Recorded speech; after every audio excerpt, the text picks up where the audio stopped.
قد مكر الذين من قبلهم فأتى الله بنيانهم من القواعد فخر عليهم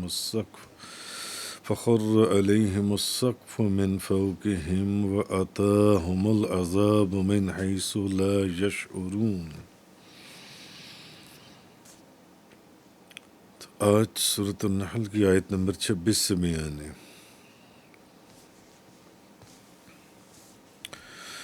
قد مکر الذین من قبلہم فأتی اللہ بنیانہم من القواعد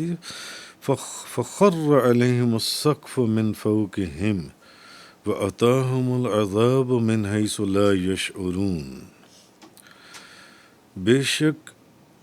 ان سے پہلے لوگوں نے بھی ایسی سازشیں کی تھیں تو اللہ نے ان کی عمارت کو بنیادوں سے اکھاڑ دیا،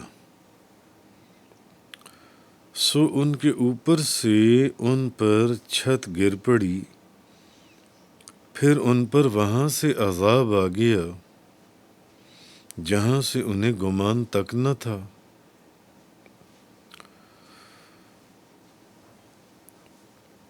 ثم یوم القیامت یخزیہم ویقول این شرکائی الذین کنتم تشاقون فیہم، پھر وہ ان کو قیامت کے دن بھی رسوا کرے گا اور فرمائے گا کہاں ہیں وہ میرے شرکاء جن کے متعلق تم جھگڑتے تھے۔ قال الذین اوتوا العلم، جن لوگوں کو علم دیا گیا تھا وہ کہیں گے ان الخزي اليوم والسوء علی الکافرین، آج ساری رسوائی اور برائی کافروں پر ہے۔ تو آیت نمبر 26 اور 27 سے آج آگے جو ہے وہ بیان ہے، جیسے کہ پیچھے ذکر گزرا تھا ان لوگوں کے عذاب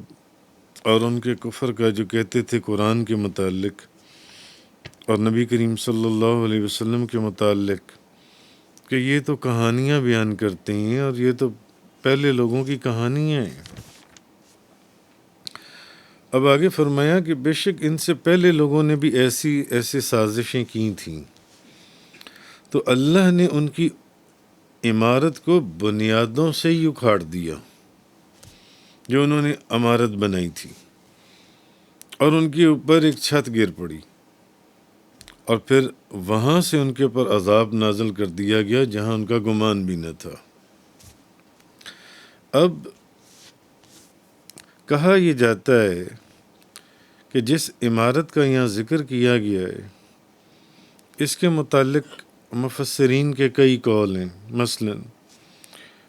یہ بھی کہا گیا ہے کہ یہ نمرود بن کنعان ہے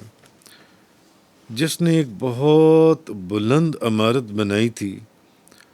تاکہ اس عمارت کے اوپر چڑھ کر وہ آسمان والوں سے جنگ کرے اور آسمان والوں کو ہلاک کر دے۔ بہت اونچی عمارت،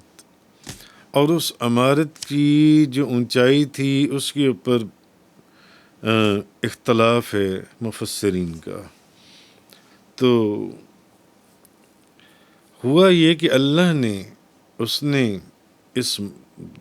جو مقابلہ کرنے کے لیے ایک عمارت بنائی، اللہ نے ایک ایسی آندھی بھیجی جس نے اس عمارت کی چوٹی کو سمندر پر گرا دیا، وہ عمارت گر گئی جو ان سی ہے، اور باقی عمارت جو ہے وہاں کے رہنے والوں کے اوپر گر گئی جو ان سی ہے۔ مگر ایک قول یہ ہے کہ اس سے مراد جن کافروں کا پیچھے ذکر گزرا ہے جو مکہ مکرمہ کے اندر داخل ہونے والے راستوں کے اوپر بیٹھ جاتے تھے اور لوگوں کو کہتے تھے، جب آنے والے مختلف ملکوں سے قاصد جو ان سے پوچھتے تھے تو ان کو کہتے تھے، وہ پوچھتے تھے قرآن کے متعلق کہ یہ جو اللہ کا کلام نازل ہوا ہے اور جن کے اوپر ہوا ہے، تو وہ کہتے تھے کہ یہ تو پرانی کہانیاں ہیں، یہ تو قصے ہیں،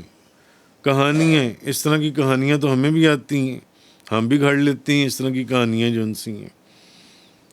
اور نبی پاک صلی اللہ علیہ وسلم کے متعلق وہ لوگوں کو گمراہ کرتے تھے۔ تو ایک قول اور تفسیر اس کی یہ بھی ہے کہ اصل میں وہ جس عمارت کو بنانا چاہتے تھے وہ عمارت گر گئی انہی کے اوپر،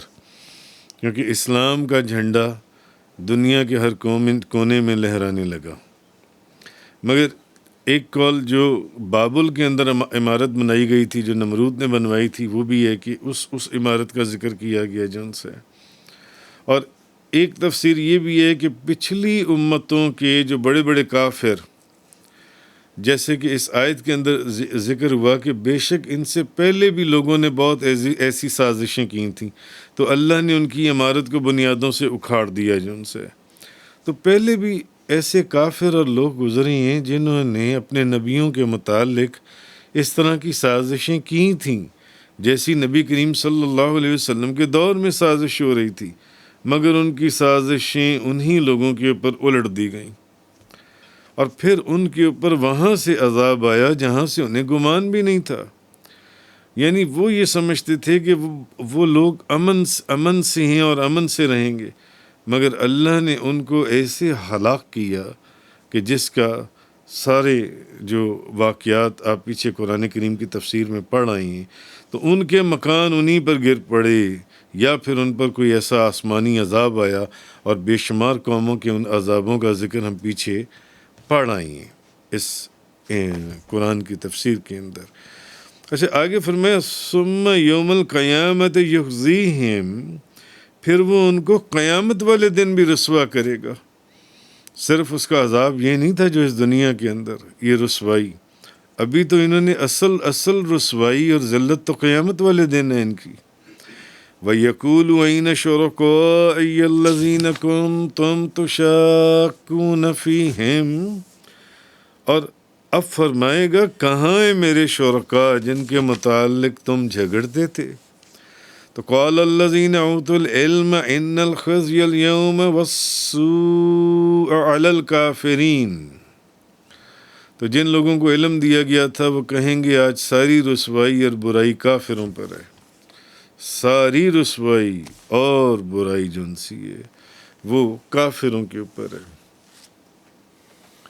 اب اللہ انہیں قیامت والے دن رسوا کرے گا۔ اصل میں فرمایا یہ جا رہا ہے کہ کافروں پر صرف اتنا ہی عذاب نہیں ہوگا جتنا دنیا کے اندر لوگوں نے دیکھا ان کے اوپر عذاب آتے ہوئے، نہیں، بلکہ ابھی تو جو اصل ذلت اور رسوائی ہے وہ قیامت والے دن ہے۔ اور اس وقت جب اللہ ان سے پوچھے گا، ان سے پوچھا جائے گا کہ بتاؤ وہ کہاں ہیں جنہیں تم سمجھتے تھے کہ جو میرے شریک ہیں، وہ کہاں ہیں جن کے متعلق تم ایمان والوں سے لڑتے تھے اور جھگڑتے تھے اور میرا شریک بناتے تھے، ان کو بتاؤ وہ کہاں ہیں۔ قال الذین اوتوا العلم، علم والے کہیں گے، یعنی کافر دنیا میں اہل ایمان کا مذاق اڑاتے تھے، اب جب قیامت والے دن ایمان والوں کو عزتوں اور برکتوں سے نوازا جائے گا اور ان کو بزرگیوں اور شرافتوں سے نوازا جائے گا،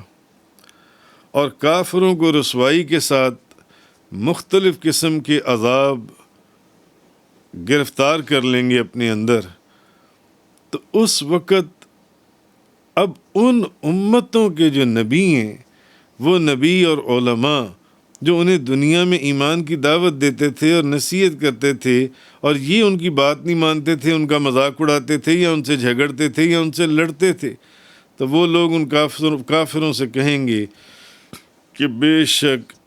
آج اب وہ دن آیا جب ساری رسوائی اور ذلت اور عذاب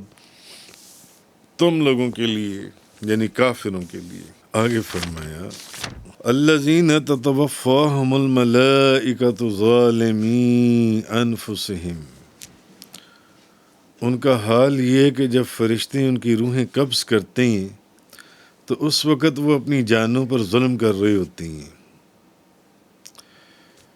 فَأَلْقَوْا الصَّلَمَ مَا كُنَّا نَعْمَلُ مِنْ سُوءٍ،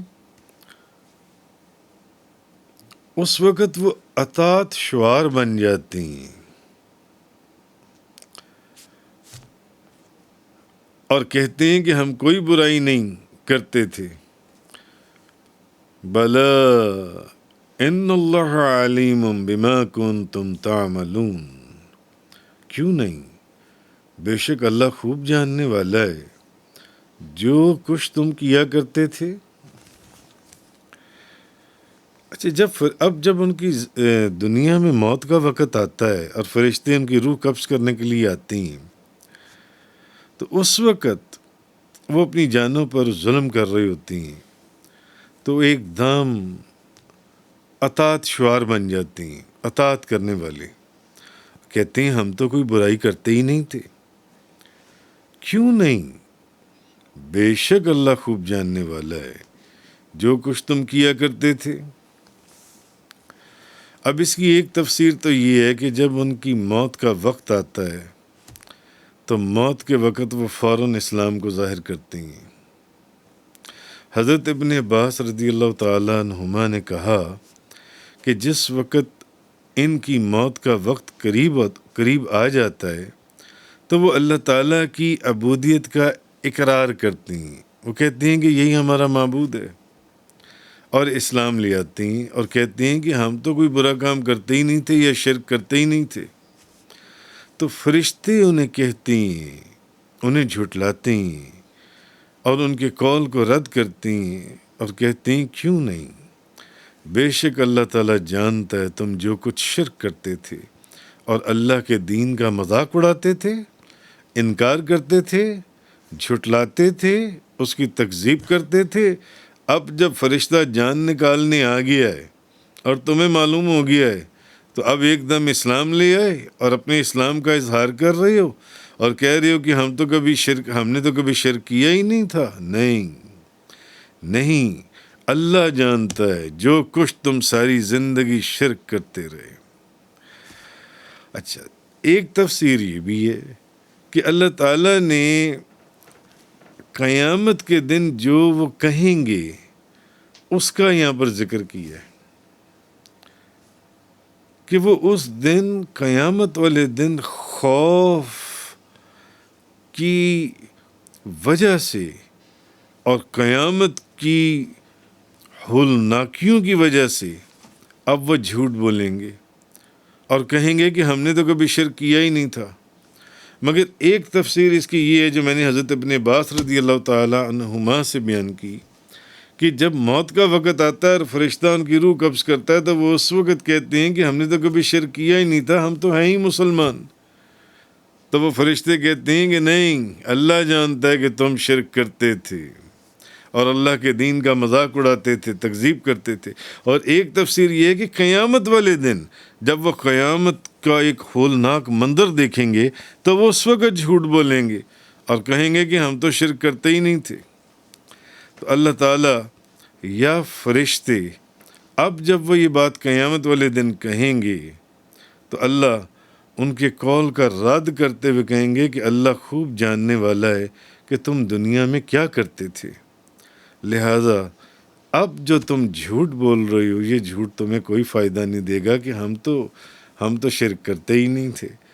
وہ تم کو تمہارے کفر اب وقت ہے تمہارے شرک کی سزا دے گا. اور پھر اللہ نے ان کے اگلی آیت کے اندر اللہ نے ان کے عذاب کا وضاحت سے بیان بھی فرما دیا. اللہ تعالیٰ نے آیت نمبر 29، فَادْخُلُوا أَبْوَابَ جَهَنَّمَ، سو اب تم دوزخ کے دروازوں میں داخل ہو جاؤ، خالدین فیہا، ہمیشہ اس میں رہو گے،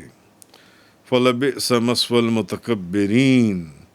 سو تکبر کرنے والوں کا کیسا برا ٹھکانہ ہے. پچھلی آیات میں تکبر کا ذکر گزرا تھا کہ تکبر ہے کیا چیز، اگلے کو حقیر جاننا اور اپنی بات کے اوپر ڈٹے رہنا اور حق بات کو ماننا نہ. تو سو اب تم دوزخ کے دروازوں میں داخل ہو جاؤ، کیونکہ تم ہمیشہ اب اس میں رہو گے، اس دوزخ کے اندر۔ تو تکبر کرنے والوں کا کیسا برا ٹھکانہ ہے، یعنی تمہیں حق بات بتائی جاتی تھی اور تم سنتے بھی نہیں تھے اور سمجھتے بھی نہیں تھے۔ اچھا، اب جہنم کے دروازوں میں داخل ہو جاؤ تو جہنم کے مختلف دروازے ہیں، جہنم میں سزا کے مختلف درجات بھی ہیں۔ بعض لوگوں کی سزا بعض لوگوں سے کم ہوگی، بعض لوگوں کی سزا بعض لوگوں سے زیادہ ہوگی جہنم میں، تو وہ جہنم میں ہمیشہ رہیں گے اور ان کی تکلیف، رنج اور غم یہ بڑھتا ہی چلا جائے گا۔ تو فرمایا کہ یہ تکبر کرنے والوں کا کیسا برا ٹھکانہ ہے، کیونکہ وہ حق بات کو قبول نہیں کرتے تھے اور توحید کے اوپر اتنے واضح دلائل دیکھنے کے باوجود وہ اللہ کی وحدانیت کو ماننے سے ہر قدم کے اوپر انکار کرتے رہے، اور جتنے نبی جو دین لے کر آئے وہ اس کا بھی انکار کرتے رہے، بجائے اس کے کہ وہ اس کو قبول کرتے تھے۔ تو یہ چیز اس آیت کے اندر اللہ نے ارشاد فرمائی، آیت نمبر 29 میں، فَادْخُلُوا أَبْوَابَ جَهَنَّمَ، اب تم دوزخ کے دروازوں میں داخل ہو جاؤ، خالدین فیہا، ہمیشہ اس میں رہو گے، فَلَبِئْسَ مَثْوَى الْمُتَكَبِّرِينَ، سو تکبر کرنے والوں کا کیسا برا ٹھکانہ ہے۔ تفسیر قرآن کا یہ لیکچر انگلش میں سننے کے لیے براہ کرم ڈسکرپشن میں موجود لنک پر کلک کریں۔